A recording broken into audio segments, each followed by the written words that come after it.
Hey guys, Matthew here. So today I'll be making a video on, the title suggests, the importance of roles on certain uniques. And when I say certain uniques, I mean every single uniques that people use. So obviously these would not include uniques that nobody uses and no one even picks up, but as soon as they're uniques that people use, the roles on them really matter. And this is basically how a lot of people that are called, what we call hideout warriors, how they make so much money. It's not off of flipping items for like hundreds of exalts. What they do is they buy things for extremely cheap and sell them for 1 to 2 exalt, or just 100 chaos, whatever it is.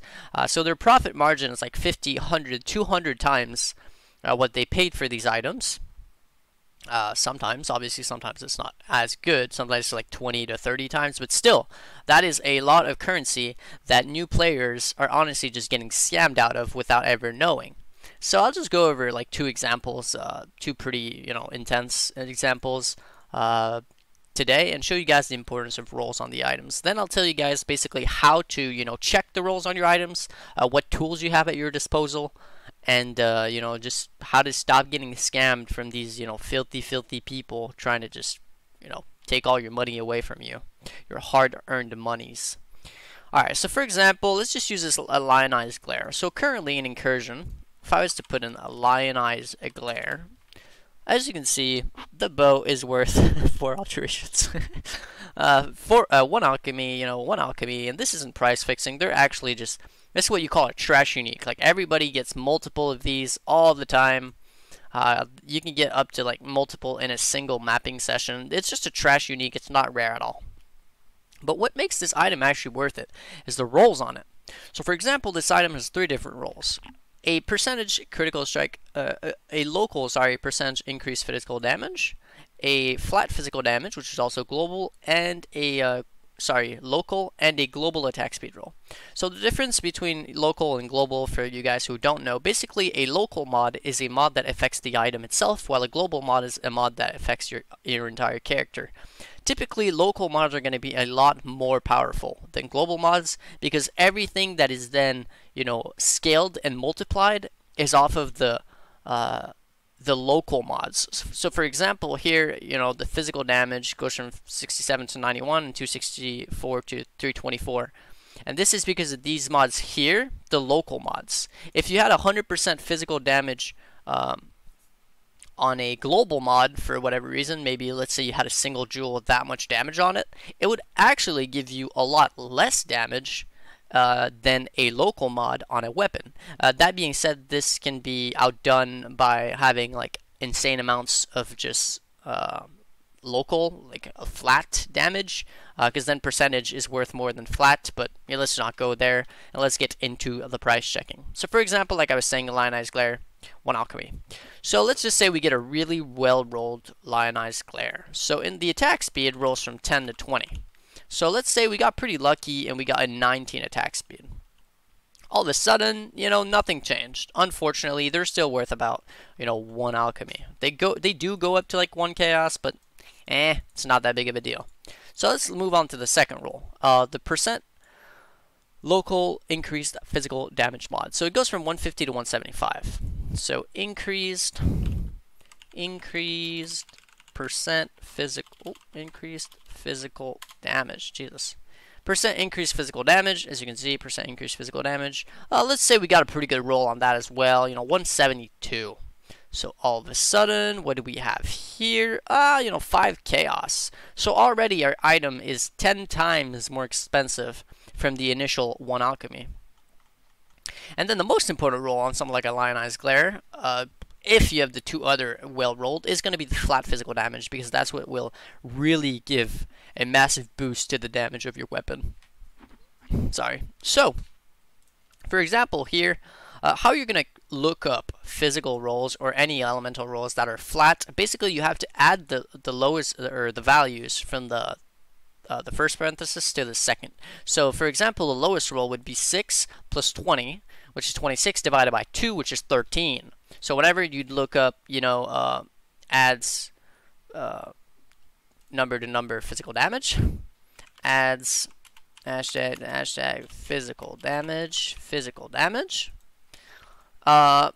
this would be how you'd look it up when you'd be looking for a minimum roll, sorry, and then the maximum roll would be 12 plus 32, which is 44, divided by 2, which is 22. So for example, let's say we got a pretty damn good roll. We got 21. So all of a sudden, our 1 alchemy bow is worth 2 exalts, 2.5 exalts, 5 exalts, 5 exalts. This is multiple 100 times more expensive than the initial 1 alchemy, just because of the rolls on it. And that's a lot of thing, like a lot of new players aren't really looking at those. They're just identifying and be like, okay, nice, I just got, 1 alchemy, throws it in the stash. 3.5 seconds later, gets a PM. Would like to buy your lionized glare for 1 alchemy. Then you go ahead and sell it. You're like, hell yeah, dude, I'm 1 alchemy richer. The other person goes around and says, haha, you've been had. This lionized glare is actually worth multiple exalts, so I'm going to go ahead and sell it for multiple exalts, and that's profit. So let's just use another example as a final one. Let's reset that. Let's use a queen of the forest. So Queen of the Forest, as you can see, is 3 chaos on 3, 4 chaos, whatever. It's pretty cheap, nothing too crazy. Every roll is pretty much going to matter on this. The high elemental resistances to cold and lightning are going to be pretty good. The life is going to be pretty good. But the most important part is going to be your evasion. So for example, on this, it goes from 200 to 240. So let's say we got a perfect roll on evasion. Instead of being worth, 3 to 4 chaos, our Queen of the Forest is worth 40, 50, 65, 70. Obviously, the other rolls matter as well, but 75, 80 chaos. Alright, nice, nice. Now, how about we put on some pretty good cold resistance roll as well? So, cold resistance is going to be 37. Let's just go with 37. Oh, man, 4 exalts. Obviously, this is actually perfect. So what we could do is look up offline, maybe give us some more accurate results. Okay, 50 chaos, and this is actually corrupted. 60, 65 chaos, 65, 70 chaos. So let's go ahead and put a pretty good lightning roll as well. Lightning resistance. Let's just put 24. Like, we got a pretty damn good Queen of the Forest over here. 120 chaos. Pretty good. 120 chaos. There's only one, so let's look in standard. Obviously, you don't really want to look in standard too much. But you never know what you can expect. As you can see here, this is your price fixing, hardcore price fixing. 1 chaos, 1 chaos, 1 chaos, 1 chaos, 2, 2, 4, 5, and all of a sudden you're up to 30 and 45 and 50 and 50. So these are price fixing. I might make a video on how to not get price fixed and scammed because of those. For now, that's pretty much it for the video I wanted to make on the importance of rolls on uniques that people use. As I said, this is going to apply to any unique that you think have somewhat of a role in the current meta. So anything people use, you can actually apply this. Look up your rolls and be sure not to get scammed. A good way to do this, if you have the trade macro, and I'll leave a link in the description to the trade macro for once.